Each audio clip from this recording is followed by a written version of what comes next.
Universidad Estatal de Bolívar, Facultad de Jurisprudencia, Ciencias Sociales y Políticas. Materia Oratoria Jurídica. Tema Olimpia de Gauss. Docente Dr. Juan Andrés González Alvera. Ciclo Segundo B. Integrantes Scarlett López, Licemano Banda, Blannerio Campo y Juliana Salgado.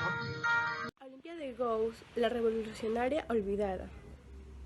Olimpia de Gauss luchó por la igualdad, contra la esclavitud y a favor de los derechos de las mujeres. Pese a su ideología o a causa de ella, fue guillotineada en noviembre de 1793. En Francia y en el mundo ha sido enterrada por más de 250 años. Su nombre empieza a reivindicarse ahora. Despierta. El rebato a la razón se hace oír en todo el universo. Reconoce tus derechos. Olimpia de Gauss nació como María Gauss en una familia burguesa. Se casó joven, con un matrimonio arreglado con una persona mucho mayor, en donde tuvo un hijo, enviudó y juró jamás volver a casarse. Se trasladó a París, en donde empezó su vida de activismo y escritura, en el nombre de las mujeres, esclavos y los niños que nacieran fuera del matrimonio. En la capital Marie dispuso de una educación de excelencia para su hijo. Ella comenzó a frecuentar los círculos sociales e intelectuales más importantes de todo París. Comenzó con su pseudonimio, en donde Olimpia Gauss, y ganó su fama como dramaturga con las obras itinerantes que se montaron en toda Francia. La famosa causó polémica. La esclavitud de los negros reflexionaba la condición de los esclavos.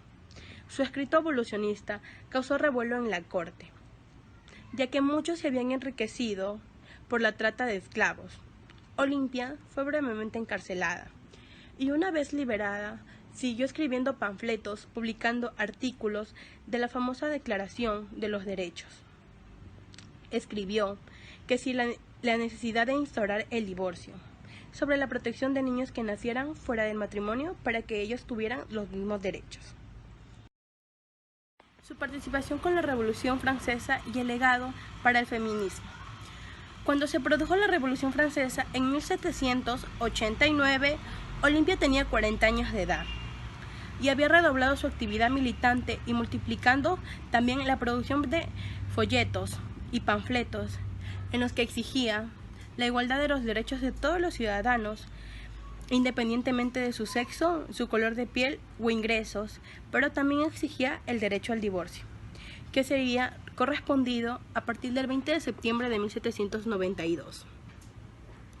En 1791 se produjo un hecho bisagra de la historia, y para ella, la Asamblea Constituyente aprobó la Declaración de los Derechos del Hombre y el Ciudadano, texto fundamental de la Revolución Francesa, que significó los cimientos para alcanzar un nuevo régimen y traspasaron las fronteras de ese país, aún formaban parte de los gobiernos democráticos. Mi nombre es Juliana Salgado y hoy les hablaré sobre el pensamiento de Olimpia. Sus trabajos fueron profundamente feministas y revolucionarios. Defendió la igualdad entre el hombre y la mujer en todos los aspectos de la vida pública y privada, incluyendo la igualdad con el hombre el derecho al voto. También al acceso al trabajo público, hablar en público de temas políticos, acceder a la vida política, a poseer y controlar propiedades, a formar parte del ejército, incluso a la igualdad fiscal, así como el derecho a la educación y a la igualdad del poder en el ámbito familiar y eclesiástico. Olimpia se dirigió a la reina María Antonieta para que le protegiera de su sexo y redactó la Declaración de los Derechos de la Mujer y la Ciudadana, calcada sobre la Declaración de los Derechos del Hombre y del Ciudadano de 1789, en el cual afirmaba la igualdad de los derechos de ambos sexos. Asimismo, realizó planteamientos sobre la supresión del matrimonio y la instauración del divorcio, la idea de un contrato anual renovable firmado entre concubinos y militó por el reconocimiento paterno de los niños nacidos fuera del matrimonio. Fue también también una precursora de la protección de la infancia y a los desfavorecidos, al concebir en grandes líneas un sistema de protección materno-infantil, creación de maternidades y recomendar la creación de talleres nacionales para los parados y de hogares para mendigos. En el contexto de la Revolución Francesa, Olympia de Gouges hace pública la Declaración de los Derechos de la Mujer y Ciudadana, por considerar que excluía a las mujeres. En ella reclamaba para la mujer los mismos derechos que la Declaración de los Derechos del Hombre y del Ciudadano, reconociera exclusivamente para el hombre. Señalaba que la ignorancia, el olvido y el desprecio de los derechos de la mujer son las únicas causas de los males públicos y de la corrupción, porque no incluía a ambos sexos. Además, se encontraba en oposición con Robespierre. En este escrito podemos ver reflejado claramente su tendencia e ideología. Por ejemplo, podemos ver que apoyaba a Rousseau al emplear el término voluntad general en lugar de voluntad del rey o monarca absoluto, ya que consideraba que al emplear este término estaríamos construyendo un pilar para la idea de democracia, que contribuirá a la formación de un sistema igualitario en donde sean escuchadas las opiniones de todas las personas, para la toma de cualquier tipo de decisión. Olympia de Gouges estaba de acuerdo con Montesquieu al considerar que era necesario que exista una separación de poderes en el Estado. Además, ella defendía los intereses de un Estado federado. Apoyaba las ideas del divorcio, también abogaba por el reconocimiento de los hijos extramatrimoniales. Además, redactaba reformas legislativas a favor de la abolición de la esclavitud. Esta obra viene a constituir como un reclamo a la igualdad de los derechos, garantías jurídicas y legales para ambos sexos sin ninguna distinción de género, convirtiéndose este manifiesto en uno de los primeros documentos históricos que propone la emancipación femenina. Ella mencionaba que todos los ciudadanas y ciudadanos, por ser iguales ante los ojos de la ley, deben ser igualmente admisibles a todas las dignidades, puestos y empleos según las capacidades y sin más distinciones que la de las virtudes y su talento. Es por eso que da nacimiento a una construcción política e ideológica, la que asume con una postura de defensa de los derechos correspondientes a las mujeres, negros, esclavos y niños, que como seres humanos se les tiene que reconocer sus derechos, pareciendo ser incluso demasiado utópico y radical para su época. Sin embargo, siembra y deja una gran herencia a la lucha por el reconocimiento de la igualdad de los derechos de todas las personas.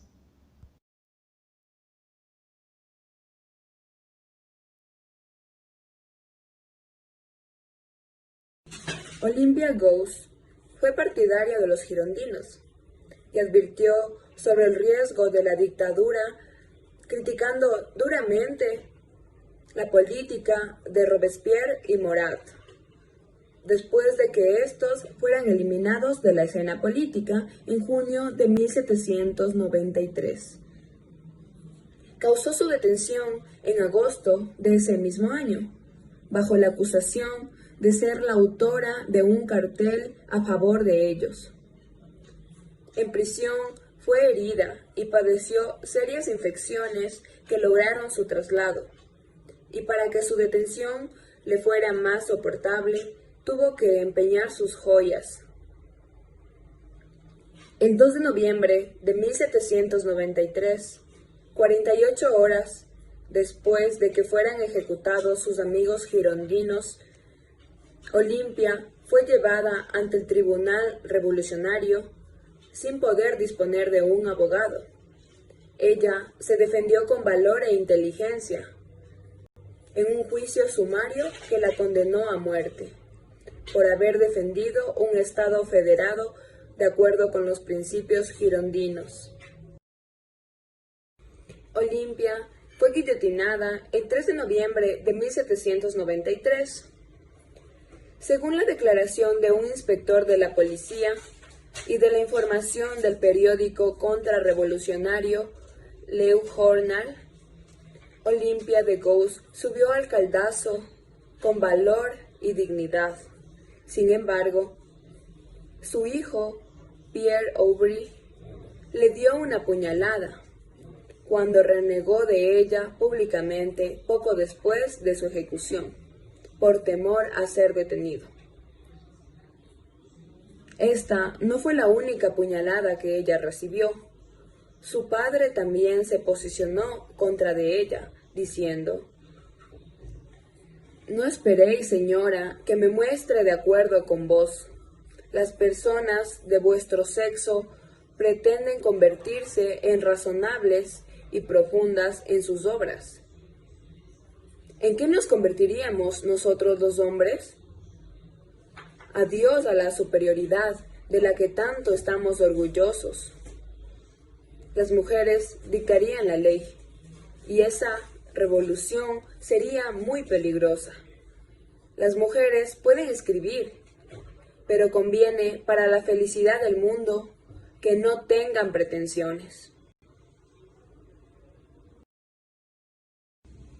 En vida, Olympia de Gauss tuvo que enfrentarse con la misoginia habitual de la época y fue desacreditada por la incomprensión de sus ideas por parte de muchos de sus contemporáneos.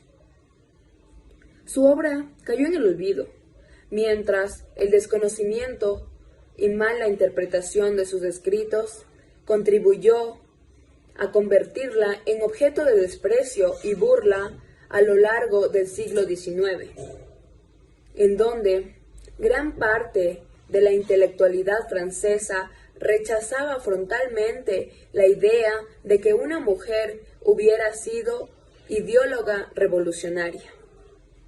Se dijo que Olympia de Gauss apenas sabía leer y escribir. Se sospechó de la autoría de sus obras y se dudó incluso de su capacidad mental, hasta llegar a cuestionar sus facultades mentales. Hubo que esperar hasta el final de la Segunda Guerra Mundial para que Olympia de Gauss saliera del terreno de la caricatura y la anécdota pseudohistórica y se convirtiera en una de las grandes figuras humanistas de Francia a finales del siglo XVIII. Fue objeto de estudio en Estados Unidos, Alemania y Japón. En Francia.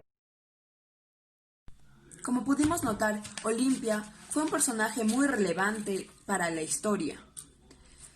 Y ella, gracias a su lucha constante en ofrecerles derechos a los esclavos, en su lucha constante en la igualdad de género y en su lucha en general por los derechos humanos, su legado aún sigue latente hoy en día y es tan importante como lo fue en el siglo XVIII.